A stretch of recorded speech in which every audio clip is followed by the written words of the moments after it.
There was information that was brought to my attention the day that Charlie Kirk's life was taken, and on that day, I didn't know what to make of that information, and so I largely dismissed it, but it stayed on my mind. And after my last video, I decided to revisit that information, and when I revisited that information, I was like, oh shit, maybe there is a there. Hello everyone, if you're a new viewer, welcome. If you're a returning viewer, welcome back. If this is your second, third, or fourth time watching one of my videos and you're not yet subscribed, they already go together. Okay, make it official and hit that subscribe button. Today's video is sponsored by me. This shirt that I'm wearing is available in my online shop and it's available in both men's and women's sizes. I also have stickers, mugs, pillowcases, phone cases, and more for all designs, so make sure to check them out. The link will be in the description box down below. So today we have to talk about this Tyler Robinson situation. There are some interesting things that I want to bring to your guys' attention. So the piece of information that I teased in the intro was given to me by Jesse from Jesse on Fire. Shout out to him, he's a friend to the channel. And this piece of information is actually a clip from Destiny's live stream from the moments right after Charlie Kirk was shot. Now, if you don't know who this man named Destiny is, that's perfectly reasonable. Destiny is what would happen if Red Bull and Wikipedia had a baby and the baby was a tad bit gay. Politically, Destiny is on the far left and he often voices his disdain for conservatives. Don't give a fuck about anybody that winds up at any of these rallies and gets shot or whatever the fuck, okay? Because they had no problem making fun of Paul Pelosi. The entire world would be better off if these people were permanently removed from these platforms. Like, there is no downside and only upside to see people like Candace Owens, Tucker Carlson, Tim Pool never be allowed to publicly broadcast their opinions ever again. I'm ready for the great cleansing, dude. Cleansing? The cleansing. What cleansing? When we genocide conservatives in this country. Are you gonna be out in the streets with your Glock? Maybe. I gotta go back to Nebraska and grab it. You genuinely do hate conservatives, don't you? Very much so. Like I've moved full on to like the political violence level or the real violence level when it comes to conservative people. Yeah, I think they need to be like excised from my fucking country. I think they are demonstrably fucking evil people by any moral system that most people would use. So that's just a small glimpse of the degenerate Destiny for those of you who are not familiar with him. And as of the making of this video, Destiny has been demonetized on I think pretty much everywhere, like YouTube, Kick, everywhere that he creates content, he's been demonetized for his comments pertaining to the Charlie Kirk situation. Now, Destiny often streams for hours at a time, often streaming for upwards of 12 hours, and it just so happened that he was live streaming when the clip of Charlie Kirk getting shot started circulating online. Shortly after this, he starts talking about it to his audience, and someone called in to his live stream. Here's the clip. Well, what's up? I'm streaming, by the way. This is, did you see what happened? Yeah, I think so. Yeah, like, dude, Charlie's gonna be fucking dead. I'm pretty sure he's already dead. Yeah. Dude, we're fucked. We are so fucked. By we, you mean we as a country right now, the United States and the current... Yeah, like that, the party, but like mostly also, like... yes, like, wait. probably I think that we're super fucked. I agree. Hold on, wait. I'll text you on Discord. So, the person who called him was freaking out and said, quote, "We're fucked." Dude, we're fucked. Almost sounding like some consciousness of guilt. And Destiny quickly cuts them off and hangs up before they can say anything else incriminating. It turns out the person Destiny was talking to is someone named Z. Cohen Sanchez. Now, who is Z? In November of 2024, so just under a year ago, Z founded an organization called National Ground Game, or NGG for short. And this organization has received tons of money from Act Blue. So, Z founded NGG, and she also founded the Unfuck America Tour. And the Unfuck America Tour was being funded by NGG. So, Z founded NGG, and she also founded the Unfuck America Tour. And the Unfuck America Tour was being funded by NGG. Now, what exactly is the Unfuck America Tour? Let me let CNN explain it for you. We're in Tampa, Florida for Turning Point USA's annual Student Action Summit.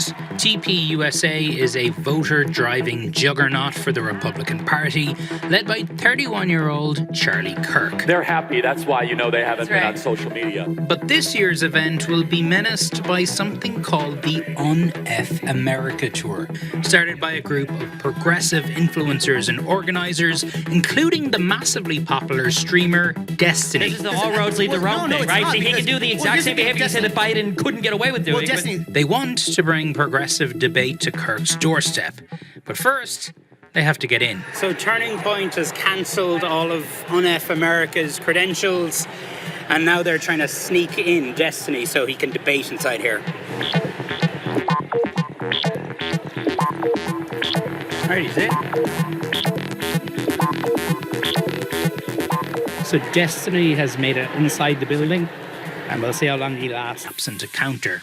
I hate Charlie Kirk. I think he's actually a Satan spawn. The Unfuck America Tour was created essentially to harass Charlie Kirk at all of his Turning Point events, and for this reason, they were always banned from his events, but still they would sneak in. And on their website, they have a roster of their creators listed. So Z is there, Destiny is there, and this guy is there, Hunter Kozak. Do you hate Charlie Kirk? I know I do. Charlie Kirk is currently poisoning the mind of every young American who can stand to look at his stupid face. And we're trying to do something about that. Charlie has something called the Student Action Summit in Tampa, Florida on July 11th.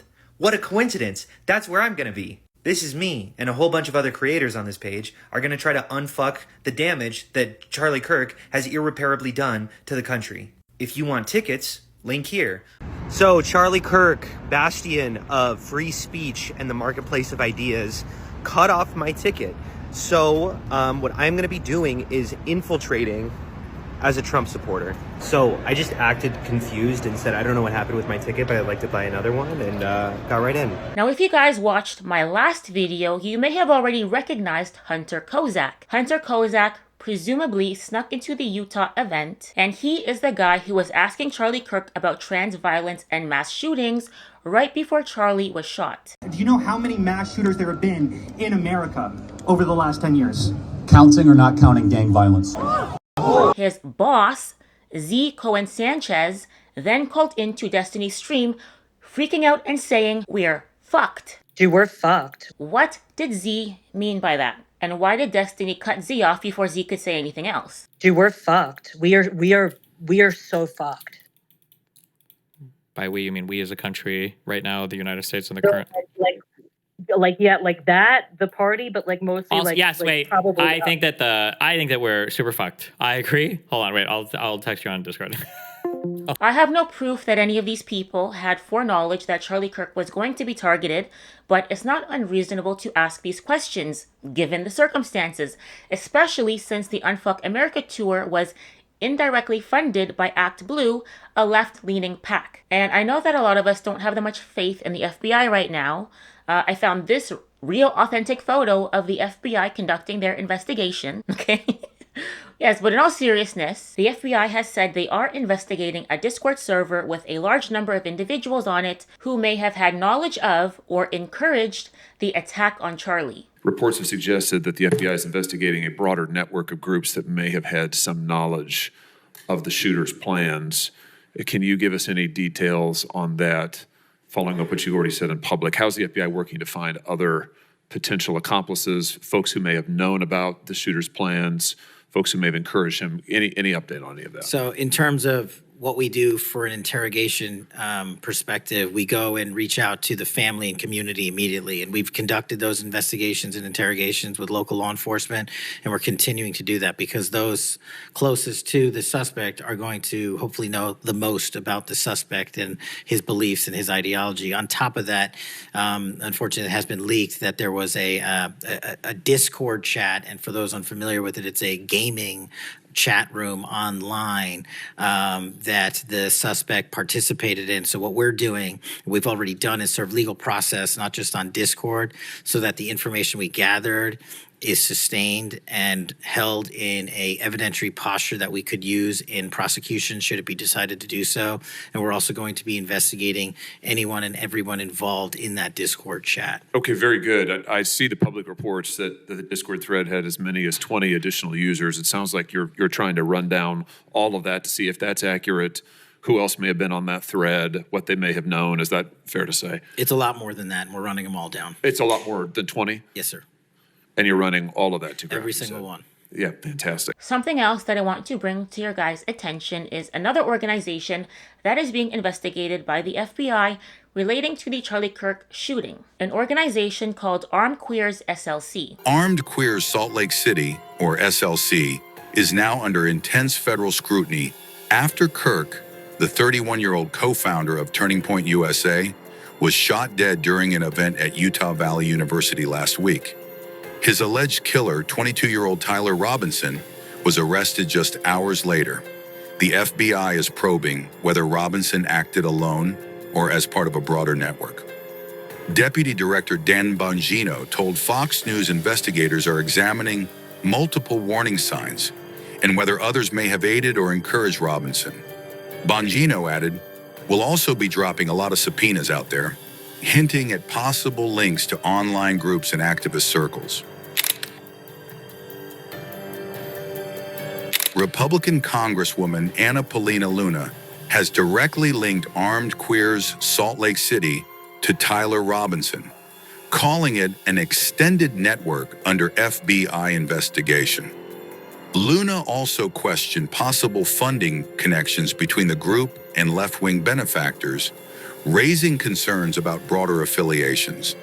Utah Governor Spencer Cox described Robinson as deeply indoctrinated with leftist ideology. Now let me tell you a little bit more about this organization. It was founded by an Iranian trans-identified male who goes by the name Ermaya Fenaian. I don't think I pronounced that correctly, but I tried my best, okay? In addition to having founded Armed Queers SLC, Ermaya has worked for Bernie Sanders' political campaign, Elizabeth Warren's political campaign, and Ermaya is an organizer for PSL, a communist organization. You know those violent anti-immigration protests that have happened across America? Well, PSL has been involved in those, and Ermaya is one of the organizers for PSL. So that's just to give you a bit of a background about the founder of Armed Queers SLC. Right after the assassination of Charlie Kirk, this organization took down all of their social media, and Ermaya has privated his accounts. The last thing that I wanted to share my thoughts on are those messages that Tyler Robinson allegedly sent his gender-confused boyfriend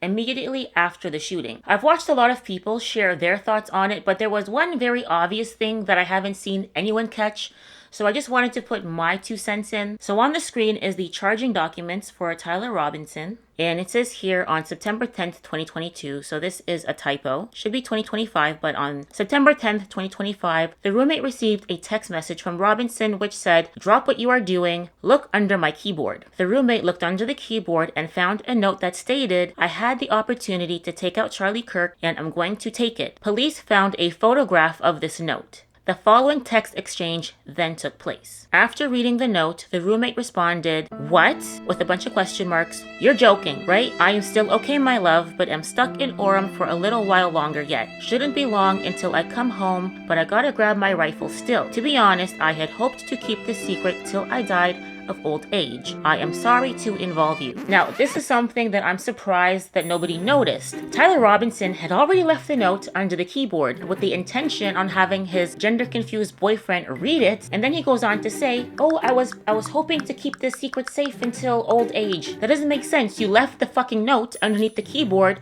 for him to read it. So you always intended on telling him. So right off the bat, this text message is in complete contradiction with his actions. It's so suspect that it really makes you wonder if this text exchange is real.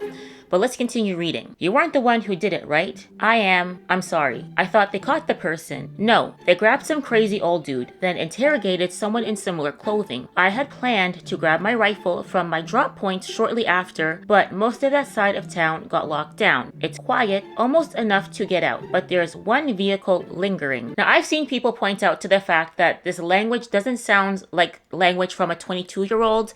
saying that there's a vehicle rather than saying a car. Most 22-year-olds would use the word car, but I also don't think very many 22-year-olds would use the word lingering. If I were to think about myself when I was 22 years old, if I was trying to communicate this information, I would probably say most of the cars are gone, but there's still one that's there. That's probably what my 22-year-old self would have said, not it's quiet, almost enough to get out, but there's one vehicle lingering. It's suspicious language for a 22-year-old. So the roommate says, why? Robinson responds, why did I do it? The roommate, yeah. Robinson, I had enough of his hatred. Some hate can't be negotiated out. If I am able to grab my rifle unseen, I will have left no evidence. This whole text message exchange is evidence. You're on camera. That's evidence. This text exchange is evidence. And the fact that you're using your phone near the scene of the crime is also evidence. Your cell phone is going to be pinging off towers. It puts you at the scene of the crime around the time that it happened, when you actually live 3 hours away.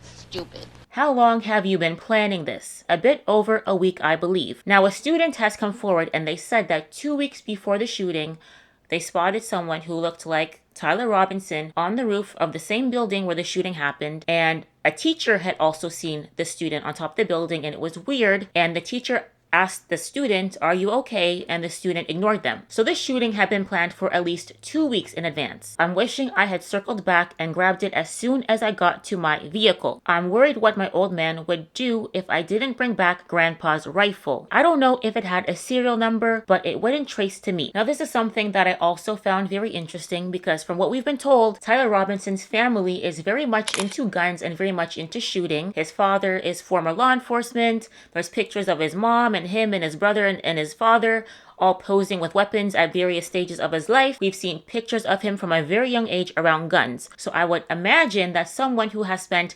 this much time around guns and someone who is planning to commit this type of crime would have knowledge of whether or not there was a serial number on the gun. So I did find the fact that he included that information in the text message to be very interesting. I don't know what to make of it. I don't think that law enforcement has falsified these text messages. I believe that these text messages were manufactured to create an alibi for Lance Twiggs so that he wouldn't also be charged for Tyler's actions. What do you guys think? Let me know your thoughts in the comment section down below. Anyways, that is all I have for this video. If you liked it, please don't forget to hit the like button, because when you do, it helps other people find my video in the algorithm. If you are not yet subscribed, please don't forget to hit that subscribe button. If you'd like to support my channel monetarily, you can do so by supporting me on Patreon, or you can do so by buying some merch. The link will be in the description box down below. If you liked this video, I will have 2 more just like it for you in the end cards. I will see you guys next time. Take care. Bye.